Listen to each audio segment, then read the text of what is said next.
Hi friends, నేను మీ సాయి ప్రసన్నని. Welcome back to my channel. ఈరోజు మన ఛానల్లో ఆషాఢ అమావాస్య 2024 సంవత్సరం ఎప్పుడు వచ్చింది, అసలు ఆషాఢ అమావాస్య అంటే ఏంటి, ఆ రోజు మనం ఏం చేయాలి, అలాగే ఆషాఢ అమావాస్య రోజు మనం పాటించవలసిన నియమాలు ఏంటి, ఆషాఢ అమావాస్య రోజు లక్ష్మీదేవికి ఈ విధంగా పూజ చేస్తే లక్ష్మీదేవి అనుగ్రహం కటాక్షం మనపై తప్పకుండా ఉంటుందండి. అసలు ఆ రోజు మనం చేయకూడని పనులేంటో తెలుసుకుందామండి. అంతకంటే ముందుగా మన ఛానల్ ఎవరైనా ఫస్ట్ టైం చూస్తున్నట్లయితే ప్లీజ్ సబ్స్క్రైబ్ చేసుకోండి. అమావాస్య తిథి, అందున ఆషాఢ మాసంలో వచ్చే అమావాస్య తిథికి మరింత ప్రాధాన్యత ఉంది. హిందూ మత విశ్వాసాల ప్రకారం ఈ రోజున దానాలు చేస్తే పితృ అమావాస్య రోజున దక్కినంత ప్రతిఫలం లభిస్తుందట. వాస్తవానికి ఆషాఢ మాసంలోని అమావాస్య రోజున మరణించిన పూర్వీకులు కుటుంబ సభ్యులను చూసుకునేందుకు వస్తారట. కాబట్టి ఆ రోజున మనం చేసే కొన్ని పనులు వారికి సంతోషాన్ని కలిగిస్తాయని అంటారు. ఈ ఏడాది ఆగస్టు 4వ తేదీన ఆషాఢ అమావాస్య వచ్చిందండి. ఆ రోజు మనం ఏం చేయాలి, ఎలా చేస్తే మంచి ఫలితాలు పొందుతారు అన్న విషయం గురించి తెలుసుకుందాము. వైదిక శాస్త్రం ప్రకారం, హిందూ పురాణాల ప్రకారం ఆషాఢ అమావాస్యకు ప్రాముఖ్యత సంతరించుకుంది. ఎందుకంటే ఈ అమావాస్య తిథి శ్రీ మహావిష్ణువుకి అంకితం చేయబడింది. ఈ అమావాస్య రోజున విష్ణువుని పూజిస్తారు. ఆషాఢ అమావాస్య రోజున కొన్ని నియమాలను పాటిస్తే మంచిదని, వాటి ద్వారా అఖండ రాజయోగంతో పాటు లక్ష్మీ కటాక్షం పొందుతారని శాస్త్రాలు చెప్తున్నాయి. ఆషాఢ అమావాస్య రోజున పితృదేవుళ్లను స్మరించుకొని వారిని గౌరవించాలి. ఆషాఢ అమావాస్య రోజు పితృలకు పిండ ప్రదానం చేస్తారు. ఈ రోజున నిర్దిష్టమైన ఆచారాలు నిర్వహించడం వల్ల మరణించిన వాళ్ళు శాంతి పొందుతారని, వారి ఆధ్యాత్మిక ప్రయాణం సులభతరం అవుతుందని హిందువులు నమ్ముతారు. ఆ రోజు అంటే ఆగస్టు 4న వారి పేరు మీద చేసే దాన ధర్మాల వల్ల విశేష ప్రయోజనాలు పొందుతారు.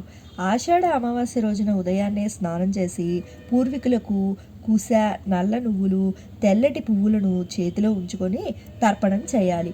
అశ్వస్థ చెట్టు కింద ఆవ నూనెతో దీపం వెలిగించాలి. ఈ వృక్షంలోనే మన పూర్వీకులు ఉంటారని నమ్మకం. ఆపై వారి పేర్లతో పేదలకు బట్టలు, ధాన్యాన్ని, పిండిని దానంగా చేస్తే చాలా మంచిదట. అలాగే ఉప్పు, పంచదారను కూడా దానం ఇవ్వవచ్చు.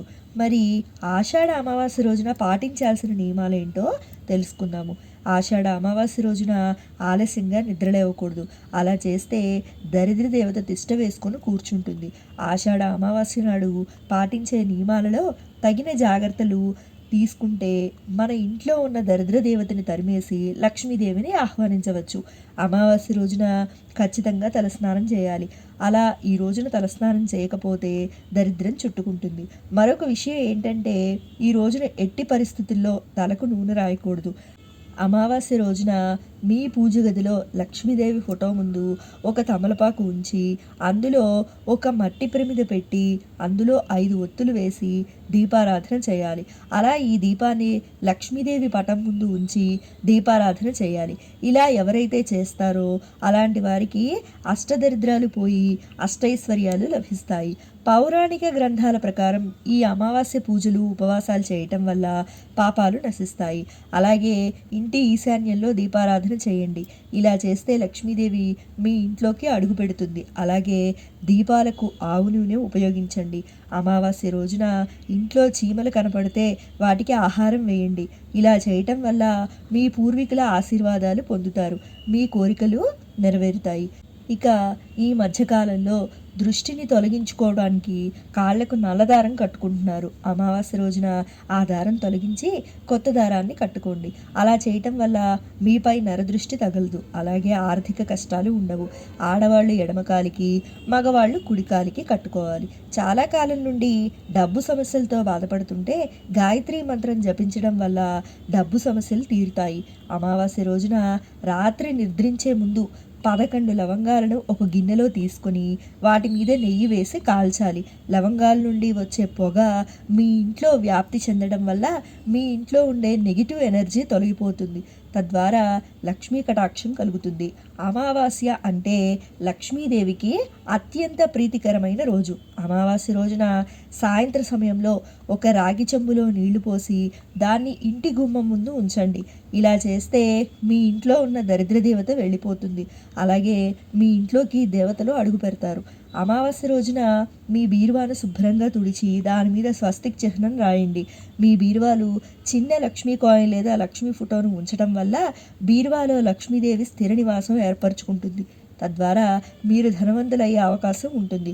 లక్ష్మీదేవికి ఎరుపు వస్త్రం అంటే ఇష్టం కాబట్టి అమావాస్య రోజున బీరువాలో ఎరుపు వస్త్రాన్ని పెట్టండి. ఇలా చేస్తే మీ ఇంట్లో ఆదాయం బాగా పెరుగుతుంది.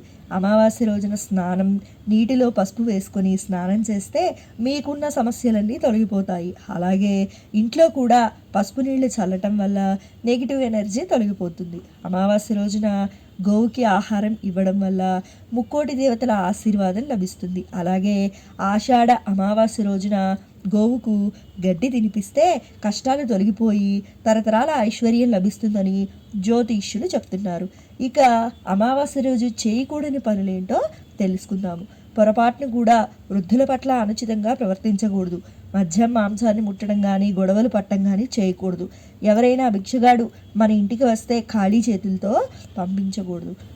సో విన్నారు కదండి, ఈ 2024 సంవత్సరం ఆషాఢ అమావాస్య ఎప్పుడు వచ్చింది, ఆ రోజు మనం చేయవలసిన పనులేమిటి, చేయకూడని పనులేంటి, అలాగే ఏ విధంగా పూజ చేసుకుంటే లక్ష్మీదేవి అనుగ్రహం మనపై కలుగుతుంది, అలాగే ఆషాఢ అమావాస్య రోజు పితృదేవతలకు తర్పణాలు వదులుకుంటే చాలా మంచిదండి.